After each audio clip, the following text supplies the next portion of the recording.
Last week, you asked for America Light. And by golly, I gave the people what they wanted.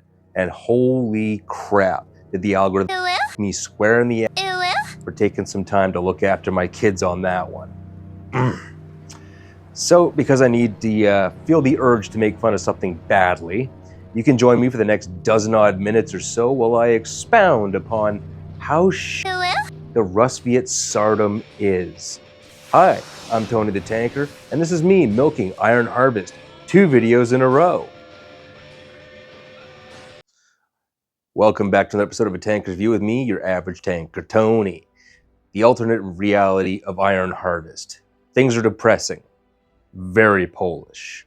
Put away basketball, go to work in calcium mine. Very Eastern European. And a lovely nod to reality, Russia, or in this case, the Rusviet Tsardom, is still incompetent. Disappointed! They don't still either have a fully communist government or a fully monarchical government, or that oversexed stank wizard Rasputin might actually be running the whole show. Who knows? They still can't fully conquer Poland. They still lost to the Japanese and had to bow out of the Great War because of skill issues. Russia, everybody. And because this week, the Rusviet Tsardom has a few more mechs for me to lampoon than the American faction, and realistically, I really didn't bring my A game the last video, kind of glazed them on a little bit. Ha! Gay! And for that, I apologize. I hope to redeem myself this time around, and let's face it, the fruit here is hanging so low, I might have just stepped in it. And as always, thank you for watching, liking, and subbing. You are the best. You are all legends. Rusviet Mechs. And I'm probably going to jump back and forth between calling them Russian and Rusviet. Just know that I mean the exact same thing. I'm just mentally lazy when it comes to this. Anyways, their mechs are a lot like their contemporaries. Simple, slab-sided, and monuments to hard strength.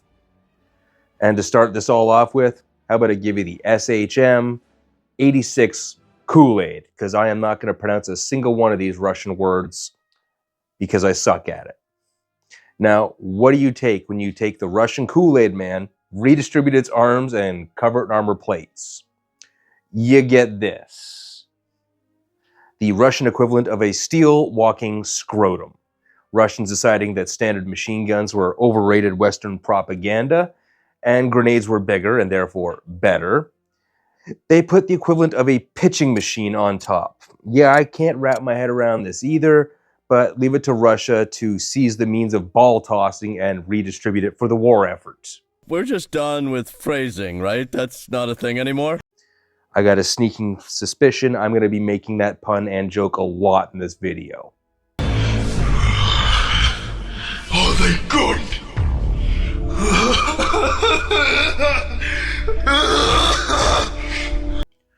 Moving on and forgetting that a single grenade-yeeting scrote on foot isn't exactly the greatest escort for the infantry, the Retardviets upsized an old-timey wheelchair, added some stubby gimbaled legs, and a pair of flamethrowers.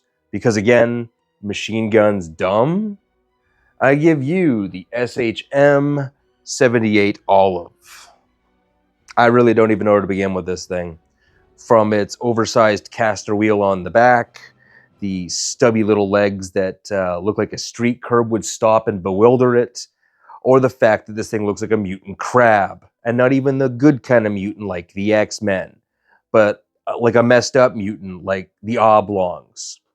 Why even build a mech that would, I don't know, get stuck in the very muddy plains of Western and Eastern Europe? What an absolutely useless design. Let's just move on before I continue having a stroke. Stroke! Stroke! Stroke! Stop mocking me! Speaking of strokes, too late, because continuing this absolute parade of poverty ponies is the SHM 79 Nagin. Sorry, I don't have a funny name to replace that, but if you want to come up with something, I don't know, just hop into an old COD lobby. I'm sure you'll have someone calling it something. Now that's a pro gamer move. Anyways, because I am deeply appalled at this literal hobbling coffin. Seriously, this thing drags itself along the ground with 4 cannons strapped to the roof.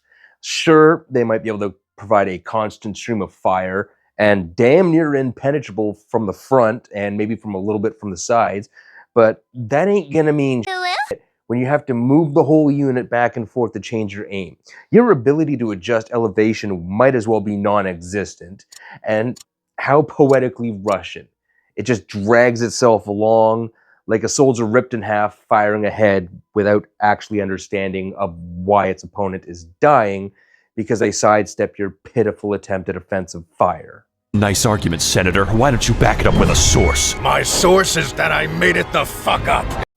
All right, let's see this list real quick here. Oh my god, I'm only halfway done. And what is that? Like, this looks like something... This looks like someone welded a pair of penny farthings together and gave it cancer. Remember that Soviet meme deck, the Tsar tank? Well, it looks like somehow that's still got the green light in this universe. And while we're at it, we're just going to strap a Katyusha on top and it'll work, right? It's a good thing this is artillery because it isn't going to move anywhere. The PSI on those wheels has to be enormous. Oh, man. The devs did know that the Tsar tank never actually worked, right? Well, probably not. It's false. No way. Not this time. Anyway, I'm going to move on this because that was just mind-numbingly dumb. And it's not getting any better because stumping along like a brain-damaged, great value Harambe is the SHM-69. Nice. Sickle.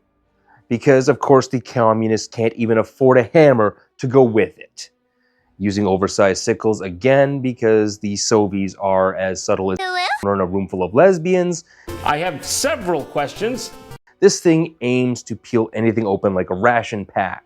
Probably again because the commies inside it are starving and need something to eat. You know what? Just trip this thing or knock it on its back to bypass this monument to a toddler's angry tantrum disguised as a mech. And finally, finishing off and rounding out this whole parade of Bolshevik bullshit is the stumbling excuse for a hab block with guns, the SHM-70 pod.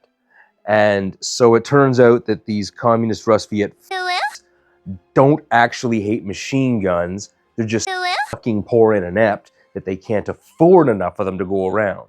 So they put them all on top of their big bad heavies. So this thing, again, like I said, looks like a Soviet hab block on legs with a little bit of extra armor. And it's packing a revolving rocket launcher and a naval gun. This thing looks big and nasty and indestructible, right? Well, maybe, maybe not.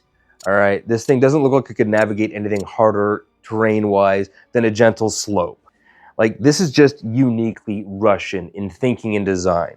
Low polygons, the biggest, dumbest gun you could cobble onto it. And it doesn't even surprise me that they put rocket launchers and naval guns on this thing. It's not like Russia's ever had a decent or competent navy. But that's neither here or over there, or over there, or over there either. But I bet the crews talk a lot of shit for someone who's going to knock themselves over the minute these main guns fire. I'd say I was disappointed in all of this, but certain things transcend reality. Cats are here to make sure that we never take ourselves too seriously. Hot dogs are weird. Ryan Reynolds is God's perfect idiot. And the Russian military is nothing more than a meme suffering from criminal levels of incompetence. Anyways, guys, that's all for this week. Thank you all for watching as always. Please do like, share, subscribe, join the Patreon, so on and so forth. You all have a great week. Thanks for watching.